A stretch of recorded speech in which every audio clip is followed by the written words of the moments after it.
नमस्कार दोस्तों, स्वागत है आप सभी का हमारे YouTube चैनल पर अजय 10+2। तो आइए दोस्तों, मैं आपके लिए बताने जा रहा हूँ विषय गणित क्लास 7 और अभ्यास 2E। तो आइए दोस्तों, आपका पहला सवाल है, क्या है? 62 और कितने जीरो? 1 2 3 4 5 6 7 7 जीरो तो उसे करोड़ होते हैं। तो 62 करोड़ को मानक रूप में लिखिए। तो मानक रूप में 62 करोड़ के लिए लिखवा रहा है, तो यहाँ पर जीरो नहीं लगा, आगे कामा नहीं लगाएंगे, यहाँ पर लगाते हैं 4 3 7। तो 62 करोड़ के लिए हम मानक रूप में लिखेंगे। तो मानक रूप में लिखने के लिए हम क्या करते हैं, तो इधर से सबसे पहले देखते हैं, तो एक संख्या के बाद पॉइंट लगाते हैं। मानक रूप में कहने का मतलब ये बोल रहा है कि 60 कट में लिखिए, लेकिन पूरा आंसर भी ना हो और ऐसा भी ना हो, 60 कट में लिखिए। जैसे हम लोग नाम डालते हैं 60 कट में डालते हैं, तो पूरा नाम भी नहीं होता है, और वैसे ही 60 कट में इसे डालने हैं। तो इसे हम एक पॉइंट के आगे पॉइंट लगाएंगे, तो 6.2 एक अंक के आगे पॉइंट लगा हुआ है।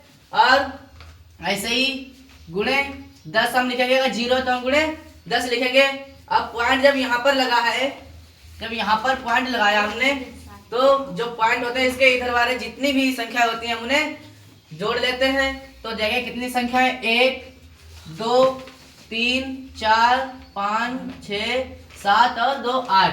तो 8 संख्या है, तो हम इसके ऊपर घात 8 लगा देंगे, घात 8 लगा देंगे। ये कठिन नहीं है, ऐसे ही आपके लिए करने हैं। बस इतना ध्यान रखना है कि मानक रूप में हम जब लगाते हैं तो इधर से लगाते हैं, और एक पॉइंट के कहने का एक अंक के आगे पॉइंट लगाते हैं, और जो पॉइंट होता है उसके दाएं ओर वाली संख्या को गिन लेते हैं। ऐसे ही आपका पहले सवाल का आंसर यही है। आपको और समझ में आया है? आया ना समझ में बच्चों? दोस्तों तो देखिए, आपका ऐसे ही दूसरा सवाल है। तो दूसरा सवाल क्या कहता है, 0.000008 को वैज्ञानिक संकेतन में व्यक्त कीजिए। वैज्ञानिक संकेतन भी ऐसे ही होता है, शॉर्टकट में ही होता है। तो हम इसके लिए करेंगे, तो क्या है, 0.000008 यही है ना। तो अब देखिए, इसमें जीरो जो पॉइंट है इसके आगे एक भी अंक नहीं है, जीरो होता है, जीरो कोई मान नहीं होता है। तो हम इसके लिए ऐसे में व्यक्त करेंगे, तो सबसे पहले तो हम माइनस में लिखेंगे, क्योंकि कम संख्याएं हैं। जो पहले तो हम इधर से शुरू करते हैं, क्योंकि उल्टी पार से शुरू करेंगे तब माइनस में आएगी खाते, इसलिए हम इधर से शुरू करेंगे। तो एक पॉइंट के एक अंक के आगे पॉइंट लगाएंगे, तो 8.0 इधर से लगाया है, एक अंक के आगे है ना, तो ऐसे ही लगाना है।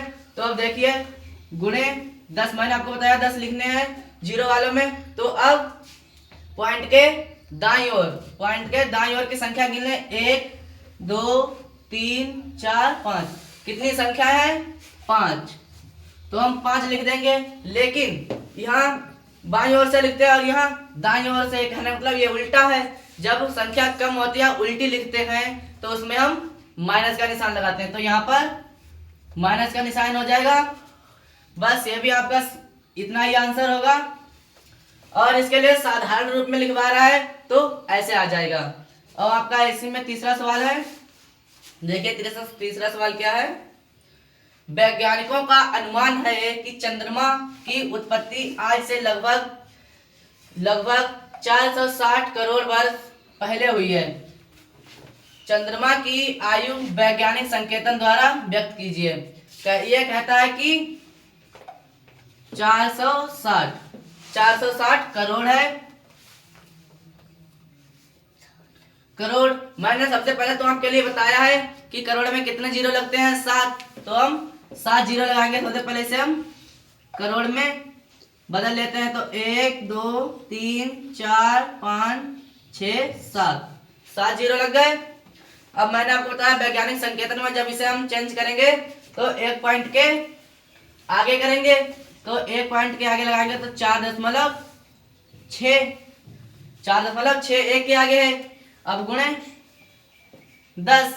अब जो पॉइंट हमने लगाया, यहाँ पर पॉइंट लगाया ना, यहाँ पर पॉइंट लगाया, पॉइंट के दाहिनी ओर की संख्या गिन लेंगे, तो 1 2 3 4 5 6 7 8 और 9, और इसमें 9 संख्या है, तो घात 9 लगा देंगे। अब इसमें माइनस क्यों लगाया, क्योंकि संख्याएं जीरो में पॉइंट था, और क्योंकि ये दाईं ओर अंक है और इसमें बाईं ओर है, तो इसमें माइनस नहीं लगेगा।